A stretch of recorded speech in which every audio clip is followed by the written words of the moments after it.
Good morning. I am Carol Hillman. I am a member of the Board of Trustees here at MLUC. And welcome to all of you in the sanctuary and those of you who are joining us online. I'm going to start with a kind reminder to please silence your electronic devices, and I will introduce today's worship team. Our senior minister is Reverend John Morehouse. Our ministerial intern is Carolyn Bright. Our director of Lifespan Faith Development, Dawn Stars Saros Borschelt. And our worship associate this morning is Tina Adams. Our music for today will be performed by David Brown on violin and Jody Brown on piano. We are Unitarian Universalists, gathering in a loving faith community to support one another as we search for meaning and purpose, working together to bring compassion, equity, and responsible stewardship to the world we share. We affirm religious freedom and celebrate diversity as all are inherently worthy and dignified. Whoever you are, whomever you love, whatever your journey or personal circumstance, you are welcome here. An especially warm welcome to those who are visiting us today. Please join us after the service in the fireside room for coffee and tea. Also, take a look at our MLUC.org website and our new MLUC app. Now, Reverend John has some announcements for us.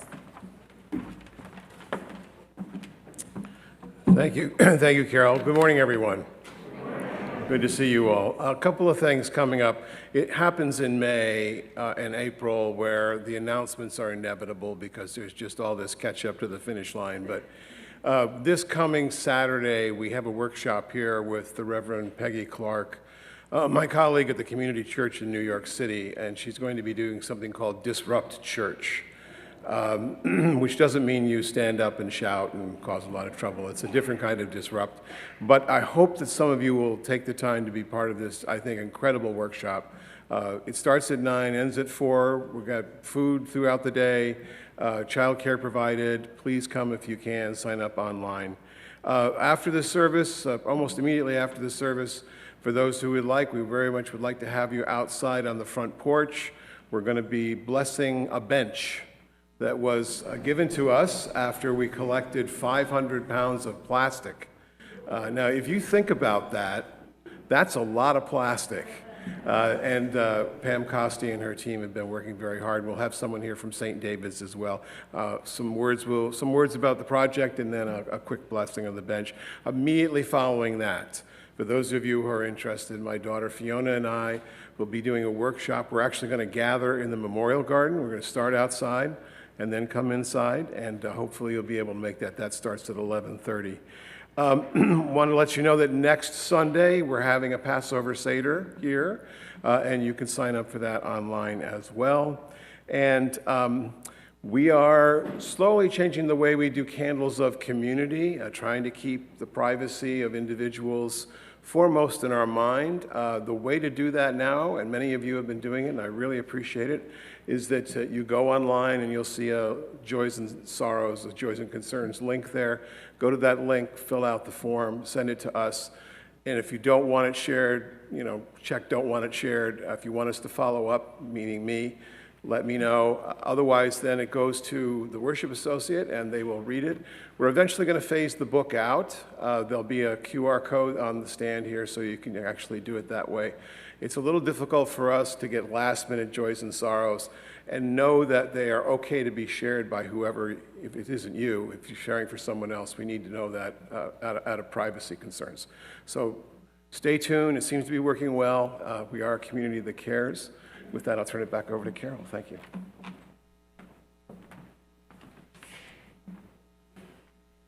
Join me now in giving voice to our mission. Together, we transform lives through love, service and our welcoming faith.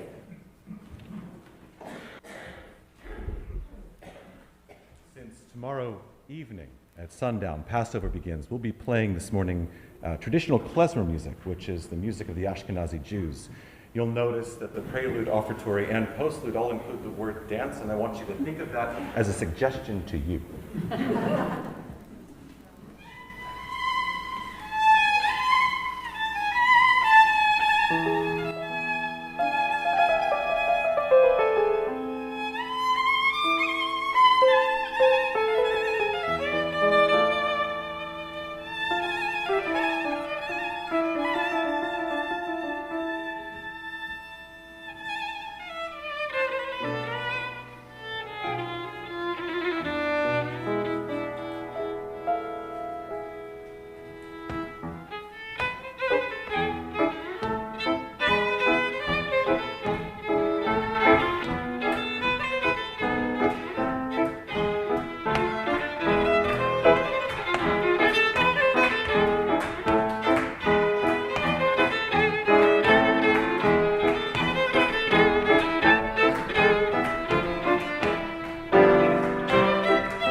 I invite you to take a deep breath and let yourself relax into your seat.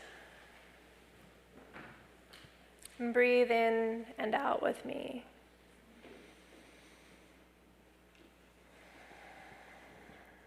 The air you're breathing in is different from the air you breathe out. The air you're breathing out is a gas that can suffocate you if you get too much of it. The gas is carbon dioxide. But it's okay. Take another deep breath and let it out. The oxygen you breathe in makes energy for you from the food you eat. But when your cells use up the oxygen, they end up with something your body doesn't want, carbon dioxide. So your blood goes around to all your cells like a trash hauler, collecting the carbon dioxide and taking it to your lungs, and you breathe it out. All night, all day, every animal on Earth breathes out carbon dioxide over and over. And that's a lot of suffocating gas. A little carbon dioxide in the air is normal and safe, but if the air around you filled up completely or even halfway with carbon dioxide, you would suffocate. So with all this breathing that goes on in the world, what keeps you from smothering under a thick cloud of carbon dioxide? What saves you? Yeah. Something green. Trees, we think of trees right away, and trees are amazing and wonderful, but all of the green plants do this. All of the green plants. In the land and in the ocean, pull carbon dioxide out of the air by breathing it in themselves. The very same gas that can kill you is exactly what a green plant has to have to live. They don't breathe with lungs like yours, of course. They breathe in the carbon dioxide through millions of invisible holes on the underside of their leaves and on their stems. And I guess something else on algae? I don't know. The tiny openings can close and open.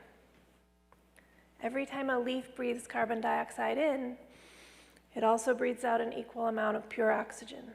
The leaf is getting rid of oxygen that it doesn't want.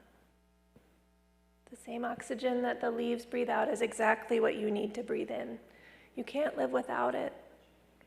You breathe in what leaves breathe out. So do slugs, and crows, and crickets, and crocodiles. The oxygen and the carbon dioxide travel all over the world. So right now we have all these beautiful new green leaves breathing for us here in the Northern Hemisphere in spring. But oxygen reaches you even when the trees have lost their leaves and the grass has died back and the ferns have fallen aside for the winter. Right this minute, you could be breathing oxygen from a rainforest in Costa Rica or a field of rice in Vietnam. Breathing in and out. We all depend on the trees and every other green plant on this beautiful earth. Invite the children to go to their classes. The youth had their class last night. They had an owl sleepover, so they are not here, except for mine, who's annoyed that she's still here because we haven't taken her home yet. We'll see you in coffee hour.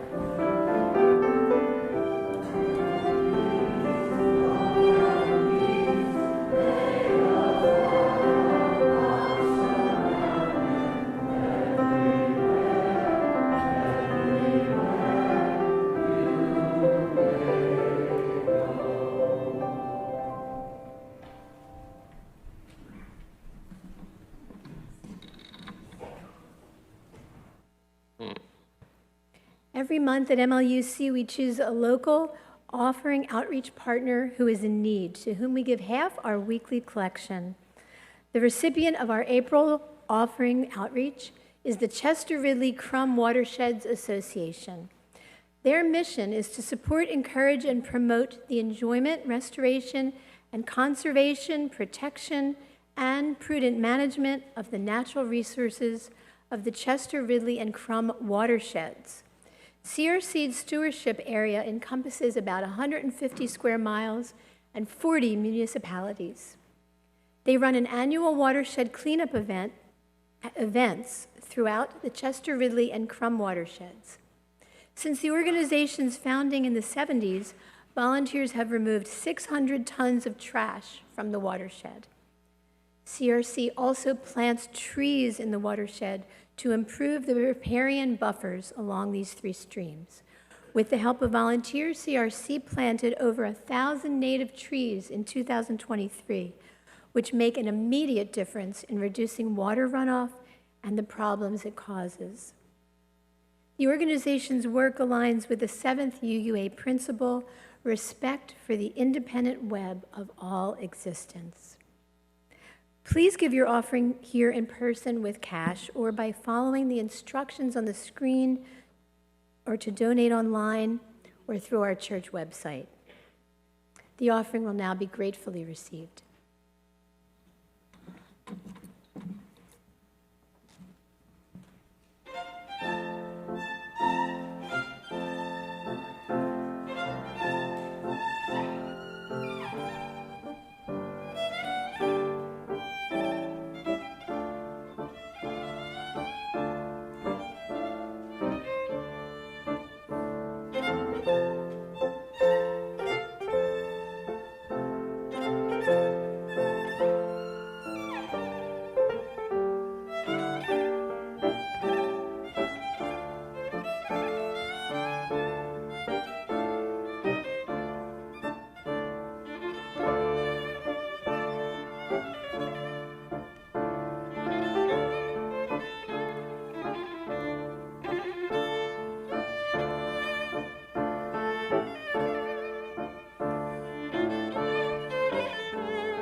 want to thank the ushers. We have new ushers. Eileen, I think you're one of them, aren't you? Yes, you're an old usher. No, you're new to us, always new to us. Ushering is a great way to meet people, by the way. If you're new, you get to meet people and smile at them, and they smile back most of the time, so that's good. Let's join together in our affirmation of gratitude. Let us be grateful when we are able to give, for many do not have that privilege. Let us be grateful for all those who share their gifts, for we are enriched by their giving. And let us be grateful even for our needs, so that we may learn from the generosity of others.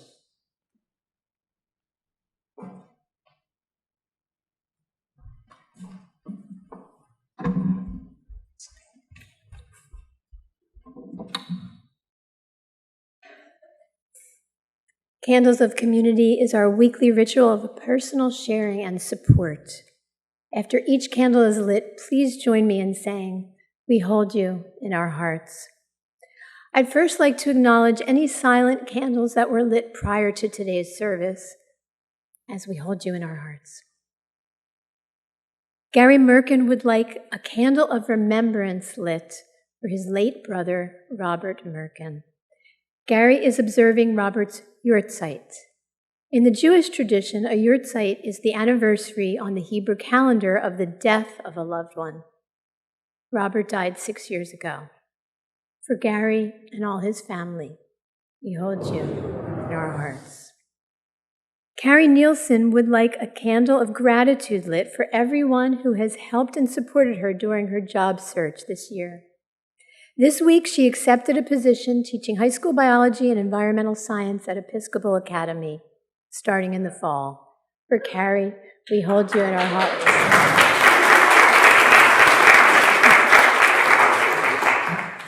Dana Wiley would like to light a candle and give a blessing for Non-Binary Parents' Day.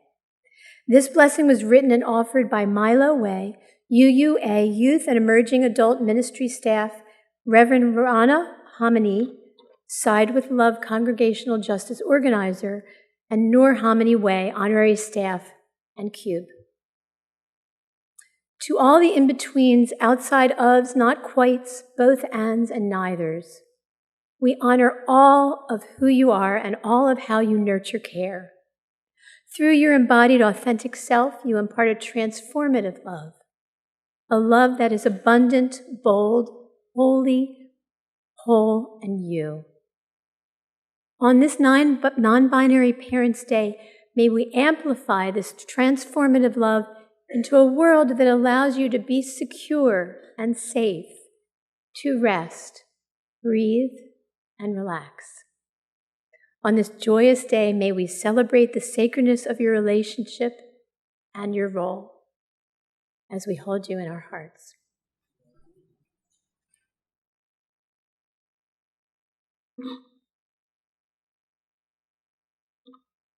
We light a candle of great joy and appreciation and thank a team of 7 amazing individuals from CB Cleaning Services who spent 7 hours cleaning the first floor of MLUC.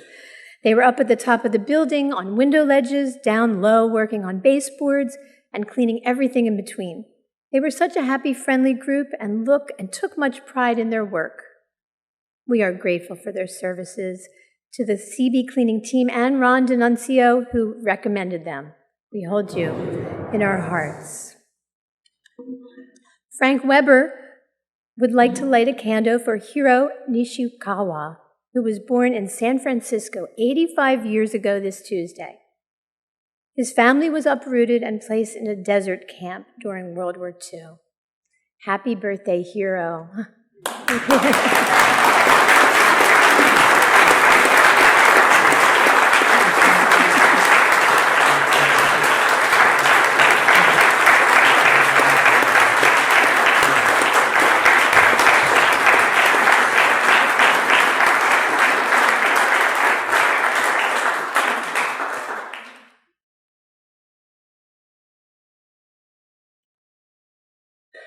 We hold you in our hearts.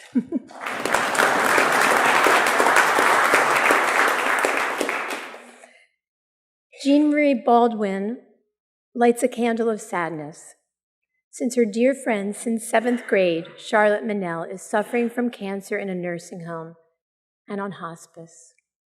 For Jean Marie, we hold you in our hearts. We light a final candle for any joys, concerns, or sorrows that are unspoken or too deep for words, and we hold you in our hearts. Because I have already been asked, yes, this is a Star Trek Discovery reference. Lessons from Mycelial Mushrooms, Cultivating Trust as an Organizing Strategy by Adaku Utah. Mycelium mushrooms have been one of my greatest teachers of trust. The word mycelium means more than one. The mycelium organism is a dynamic root system of mushrooms that utilizes trust as a mechanism to build and sustain a vast reciprocal underground network that connects the roots of trees and plants and skillfully shares nutrients and resources to support the health of the entire ecosystem with which it moves. This mycelial network cannot exist without trust. The mycelium communication highway recognizes and believes in the collective ability to channel and receive nutrients where needed, protect against parasites, and expand roots into necessary sites of growth. The network process also fosters intergenerational relationships that welcome the myriad of ancient wisdom and connections that reside in older trees to benefit younger trees. These mushrooms affirm a commitment to building relationships of trust that encourage all life to bloom, one that I aspire to embody more and more in my organizing practice. It takes courage to bring our trust forward and invite another person to meet us there. This sometimes sure, often shaky, surrender is an opportunity to discover something deeper than the confines of our individual experience, a catalyst to grow beyond ourselves, to find the places where love can exist even when we are unsure of the destination, to embrace a kind of faith brave enough to yield a wider focus, often unseen with a singular lens. Cultivating trust is an organizing strategy. It illuminates the distinct potential to generate meaningful communication, yield collaboration grounded in sustenance, bolster collective commitment, and acknowledge competence and worth. Trust intercepts blame and attack and invites care and compassion to take the lead. It takes the time to ensure practices are aligned with values. In times of crisis, trust knows that you won't be intentionally hurt by comrades. It relies on our imagination's harvest and initiates possibility filled with hope and inspiration.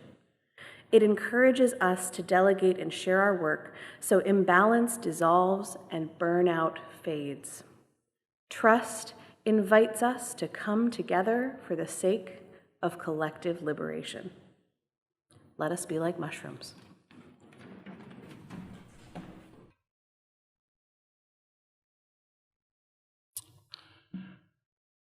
John Muir once wrote that when we tug at a single thing in nature, we find it attached to the rest of the world.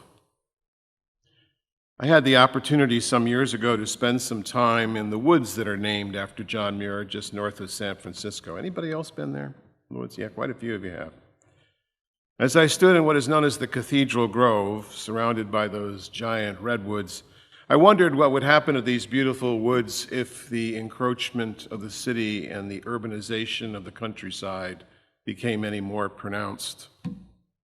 These giant trees have been felled in many places, both by disease and also by humans. In fact, if you travel up the northern California coast, you will see the remnants of the giants that have fallen. How many years have those trees been standing there? In some cases, 400, 500 years. It's a long time. Muir Woods was dedicated by Teddy Roosevelt over a century ago. Little known fact, actually, he did that for game, not for beauty. Yet the same trees are still standing there today. I remember something that Thomas More, the more recent Thomas More, wrote in The Enchantment of the Soul when he said, "Memory doesn't come out of the blue. It requires a temple, carefully built and maintained." Our worry, of course, now, and it is a worry of many, including many of our young people, is that the temple is falling down. And I think a lot about trees. I spent a lot of time walking, both here and elsewhere throughout my life, and I wonder what they would be telling us if they could talk. I think they would be telling us that we're broken, that we've lost interconnection with the life that we affirmed that we would stay interconnected with in our seventh principle, the respect for the interdependent web of all existence. The trees perhaps are remembering for us in ways that we may not have seen. And we are in this astonishing dance that we make between that which is alive and not moving, and that which does move. Susan Simard wrote in her masterpiece, Finding the Mother Tree, taking off of the mycelium mushroom idea, that there is a way that trees communicate with one another, and perhaps in that communication and that interconnection, they are communicating with us. Now, I have to tell you, in my younger days, I eschewed this sort of tree-hugging philosophy. I thought it was just too much, right? People camping out in the tops of trees. I mean, come on. But now, I find myself hugging trees all over the place, whether I mean to or not. I often will walk by a tree. In fact, almost all the trees on this campus have been hugged by me. At the very least, they get a tap every once in a while. As I walk around, I have a nighttime route with the little dogs, and we go around and we check a door here and check a door there, but mostly we're just tapping the trees to make sure everybody's okay and set for the night. I think that what Simard said really holds true for all of us, and it might not be a bad idea for us to think about this. That plants are attuned to one another's strengths and weaknesses, elegantly giving and taking in an exquisite balance. She wrote that there is a grace in their complexity, in actions that cohere. So, I was thinking a lot about what I wanted you to talk about today, and yes, it's that time once again for a little bit of conversation with your neighbor. Get to know somebody you haven't met yet. I know that's sometimes a little uncomfortable, but we're just going to give this a go and see how it happens again. And what I thought of was, all of us, if we put our minds to it won't take long, can remember a special tree, right? Everybody has a tree. If not, make one up. You can do this. This is not hard. Pick a tree. So what I'd like you to do is turn to your neighbor or neighbors as you'd like. Any grouping that works for you works for me. And the question is, do you remember a special tree, and why was it special?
Well, I have a system now for how interesting the topic is. It's how many times I have to ring the bell to get your attention. That was a two-beller. That's good. That's good. Obviously, you had a lot to talk about. Can anybody name a few trees? Do we have some microphones to go around here? We've got ushers with mics. Joanne in the front. A cedar tree. Wow. Yes, cedar trees are beautiful. Over there, yes. An American elm. Yeah, there are still some, David Hucker was telling me there are still some elms around there. Not many of them, but there are. My new little red bud tree, and it's just gotten some red buds. It's really going to be a beaut. It's gorgeous. Yeah, over back there. The tree of life in Namibia, Africa, which is big enough to have a chapel inside it and a couple other rooms. Okay, over here, Eileen. Copper Beech that we used to see all along the campus on the main street, off the main street at Villanova. Thank you. Thank you. One more over here, yes. Yeah, a Rainier cherry tree in the backyard, which Rainier was cherry a tree, circus tent, which was everything. We Right. lived in. And one more here, yes, John. The property that Susan and I lived on for 43 years had a magnificent group of tall, beautiful trees. One of my business partners came early on and said, well, you need to adapt a name for this property. You should call it Old Shade. Old Shade, that's nice, thank you. Thank you.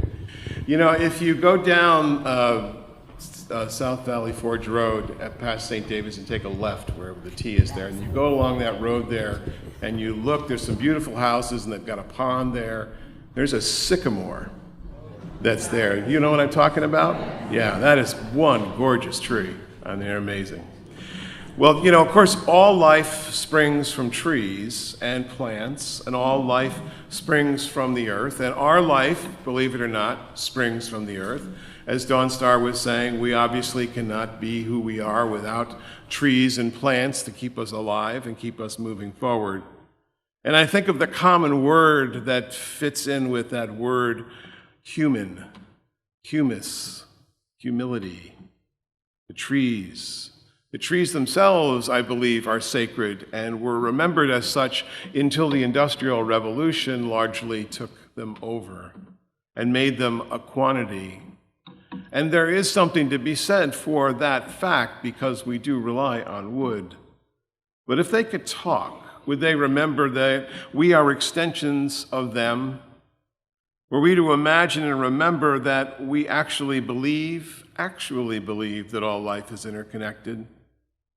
The spirit of life that holds us all together, whether it's elephants and children and whales and men and women and their power, all of us a part of the stuff of stars.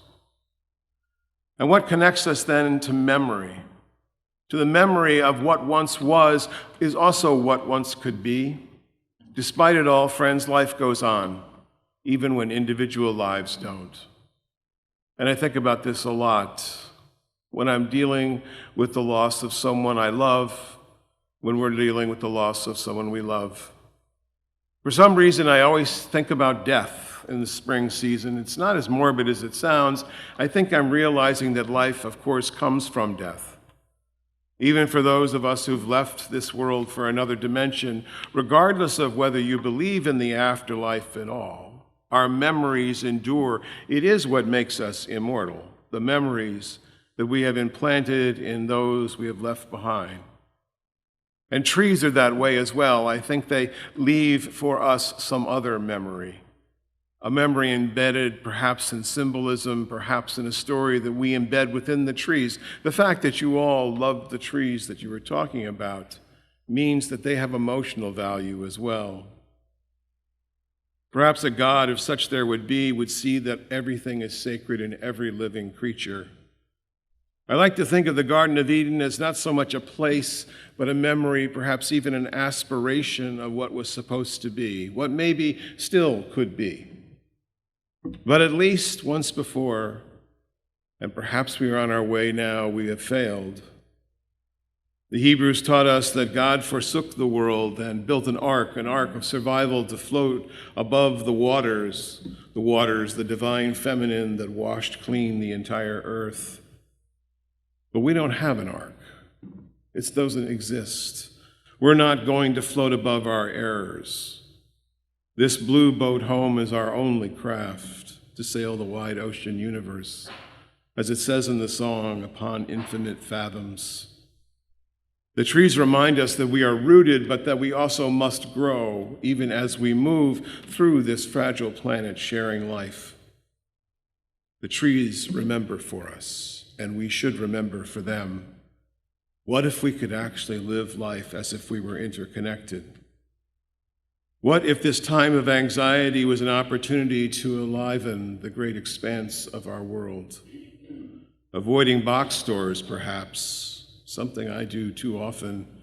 Shopping locally, perhaps, buying as much food from home vendors as you can. What if we started a produce table right here in the church when the season comes? What if we gleaned our own gardens and brought the food here for whatever was in season? And what if we put it up for the taking with a small monetary donation, perhaps for the church? Here's one. What if you didn't have a lawn? That plays well in California, less so here. What if we remembered that trees take our carbon dioxide away and give us oxygen instead? Recall, friends, that trees don't need us as much as you think they do. In Robin Jeffers' poem, which I read last week, everything is in the patience of things, this beautiful place defaced by this crop of suburban houses, but how beautiful when we first beheld it, unbroken fields of grasses and lupine against cliff. And the spoiler comes to say that nature does not care, not even faintly. It has all the time in the world. It knows that people are a tide that swells and in time will ebb, and all our works will dissolve. Meanwhile, the image of that beauty lives in the grain of the granite, safe as the endless oceans that have climbed our cliffs. As for us, would we remember to uncenter ourselves and humanize our views and realize that we are not alone? The trees will survive. They always do. Life finds a way. It always finds a way. When David Hucker was talking to me about the American elm, the other day, I thought, wow, this is really something. These trees will find their way. You never need to give up on them. What if the surface of the earth is something that we're not so much treading upon, but we're actually part of? What if we really lived that way? I like to think it doesn't have anything to do with a God or heaven or hell. It really has to do with life, the spirit of life that is ours, that we hold, that we keep dear. Aaron Freeman, a writer and contributor to NPR, said that when he dies, he doesn't want a mortician, he wants a scientist. He wrote that, I want someone to tell my grieving family that energy is neither created nor destroyed, that not a bit of me has died, not a bit of you is gone, it's just a little less orderly. He said, go tell my mother that all my energy, every BTU, all that was ever her beloved child is still here in this world. And tell my father that amid the energies of the cosmos, I gave as good as I got. And tell my wife, my beloved wife, that all the photons that bounced off my face, all the particles whose paths were interrupted by my smile and the touch of my hair have raced off to touch others. Children yet to be born who will forever be changed by my simply having lived. And tell my children that the other photons gathered the collections that were my eyes. Constellations of electrons go on from me, bringing warmth to others in a life that once flowed through me. Far from dead, he wrote, I'm only scattered, waiting for you to join me. It was the French philosopher and mystic Teilhard de Chardin who said that we're not physical beings having spiritual experiences, we're spiritual beings having physical experiences. Why are we so rooted in ourselves? Why are we so rooted in what it has to do with me? Are there not forces beyond ourselves that we could actually pay attention to, that we could give homage to when we stare at the stars, or we watch the green coming out like it's doing now? Is it possible that there's something more than you, than us? than this? And isn't all this enough? It doesn't necessarily change, friends, when we are in life and laughing or we are in life and grieving. Because all of us has grieved and all of us continue to grieve. And every time I see a giant tree felled, and I seem to see them more and more. Just the other day, I watched some giant master of a tree come down and cut up lead body parts on the side of the road to be picked up. And as the truck picked them up and put them on the bed of the flatbed, you know, those trucks with the cranes, and he tried to climb this little hill here by the T section, coming straight towards the church, and he turned right to go north. And what did he do? He almost dropped the truck. The tree was so heavy that it was pulling the truck up like this. One last blow. I loved it. Of course, I felt for the guy because he's just working for a paycheck, you know, and it would have been really bad if the truck had actually fallen on its rear like that. But I thought the trees are not going to let us go that easily, are they? Grief is one of these things that actually holds us and gives us energy even when we are sad. I remember that Kubler-Ross, when she was dying, reformed her ideas of the stages of grief, and she said that they're not just psychological in origin, they're actually also spiritual. She was largely dismissed at the end of her life because she put this spiritual dimension onto it. She concluded that there's a powerful transformation that happens in death and by those who survive it, by those who are left grieving, because they know we are still here. And that power does not go away. It's not so much that grief is something that we hold on to, that is troubling us, but something we go through and that stays with us, even in the midst of our laughing again.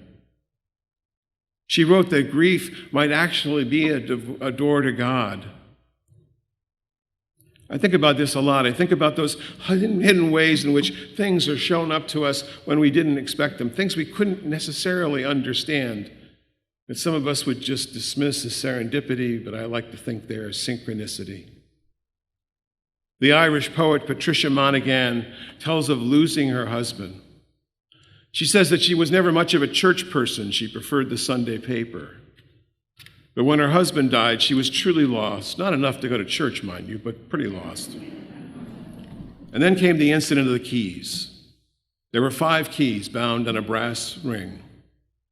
They were the keys of what remained in her life. 1 to the front door, 1 to the garage, 1 to her office, another 2 that she didn't understand what they went to at all, but they always kept them on the keys, and she lost the keys when her husband died. No big deal. People lose their keys all the time, right? Until the difference between it, remembering and having a deeper problem is that you not remember where you left your keys, you've forgotten what the keys are for. So no keys. She's looking and looking, no keys, methodically through the house, once, twice. She starts to cry. What will she do without the keys? She needs the keys. She cried about the loss of herself. She cried for the exhaustion of having taken care of her husband until he died, and crying from his loneliness and crying from his anger. And she cried so hard, and she got so angry, she slammed the heavy oak door to their office, the door her husband had made from a tree in the backyard. And then she stopped crying. We've all done this, and she started to look again. Still no keys. So now she starts yelling because she's angry. She's yelling at Bob for having died. She's yelling at God, even though she doesn't believe in God. She's yelling at the trees in the yard. She's outside yelling at the trees, where are the keys? She's not a believer in the afterlife, but her husband had been. And she loved him for that, his faith, his integrity, until the end of his life. Even when he was in pain, he was so brave and certain. But until the day of the keys, she admitted that she would refuse to settle for what religion had to offer about some harpy afterlife. But these keys, what was up with these keys? What if Bob hid my keys? She thought to herself, is that a joke? Is that a joke, Bob? Did you hide my keys? And then it all began to change. She accepted that she had no keys. She was not going to find the keys. She called the locksmith. She went on. Although she didn't forget the keys, because the keys were the key to something else. She reflected on her husband's last words, that the universe is full of facts and opposites and everything happens for a reason and yet nothing exists at all. "Damn you, Bob," she said under her breath, "you and your Zen koans." She couldn't let go of the keys disappearing. The lost keys were becoming the key to accepting something greater, something that was embedded within the trees themselves. She thought, could it be possible to not know what happened? Could it be the Heisenberg uncertainty principle? Could it actually be applied to the afterlife? Is there a possibility that it exists? A lack of evidence in one realm does not mean evidence is lacking in another. Matter doesn't just disappear, does it? It's transformed. It's not what we assumed it will be. And a year, almost to the day of this emerging revelation, when she thinks she really had forgotten the trees, she was staring at the old oak door to the office that Bob had made out of the tree in the backyard.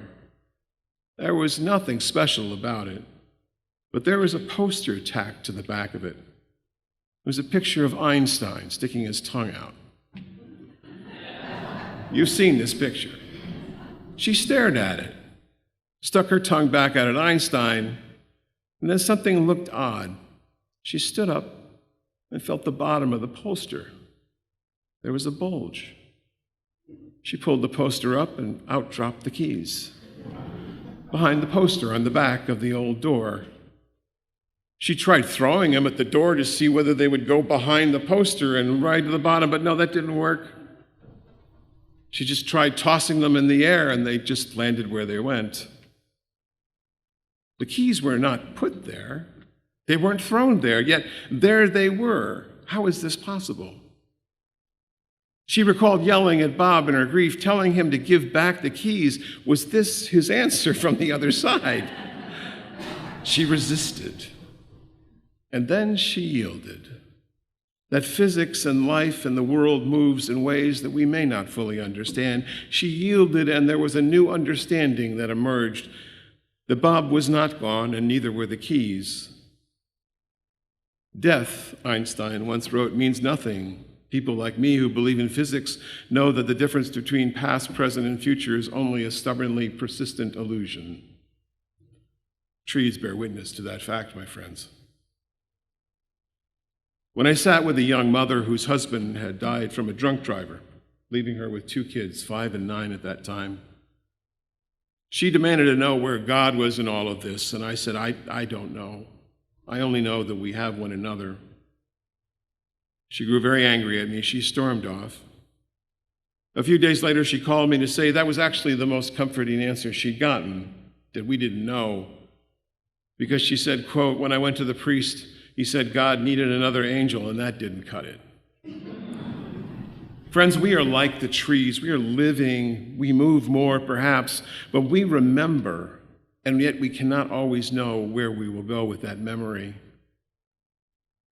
As a boy growing up, summers in the Maine woods, my father and I would go culling the lots that we had.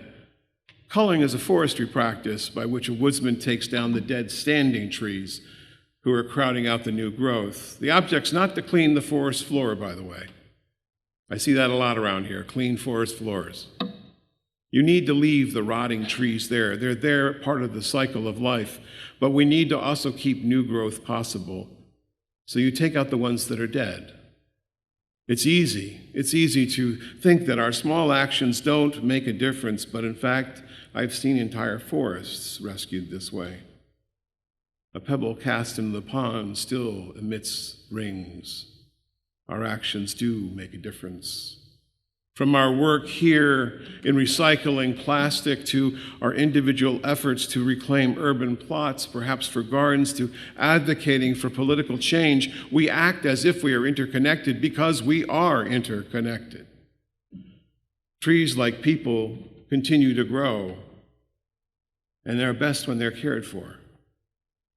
As we remember those gone, let our love for them live on in our hearts, and the trees that are here remind us of the life in which we all live on this fragile, beautiful planet. Glad for living and growing and knowing some things, but not all. Let us move forward thankful for what we do, hopeful for what we might know, and perhaps open to the rest. So may it be, and amen.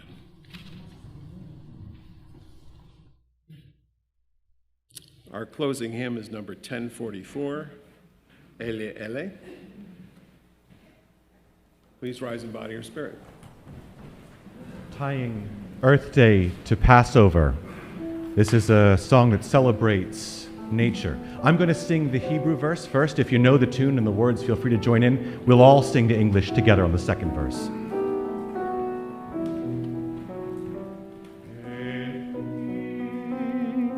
Eli, shelo yigamer leolam, hachol ve'hayam, rishu shel hamayim, barak hashamayim, tvilat ha'adam, hachol ve'hayam, rishu shel hamayim, barak hashamayim, tvilat ha'adam.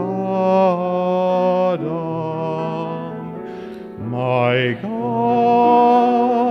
of all, God's love shall never end.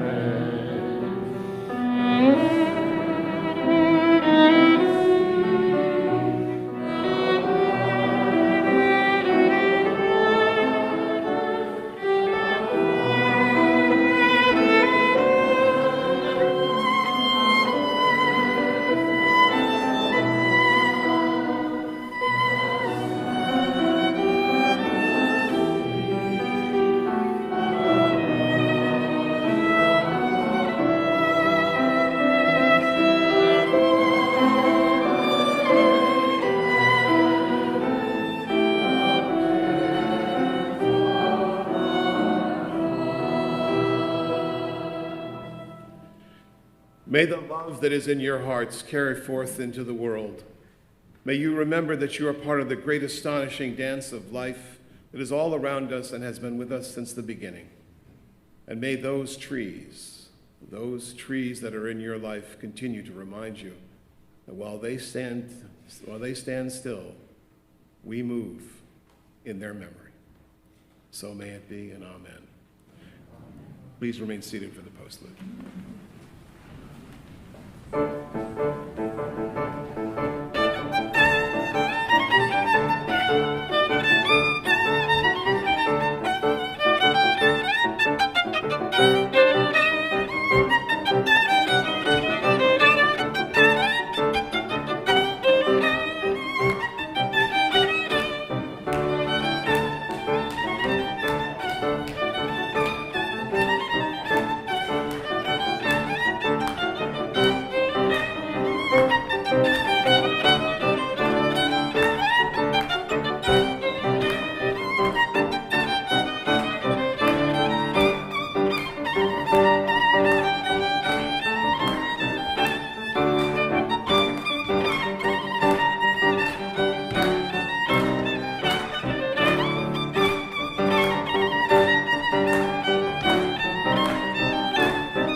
95 and counting.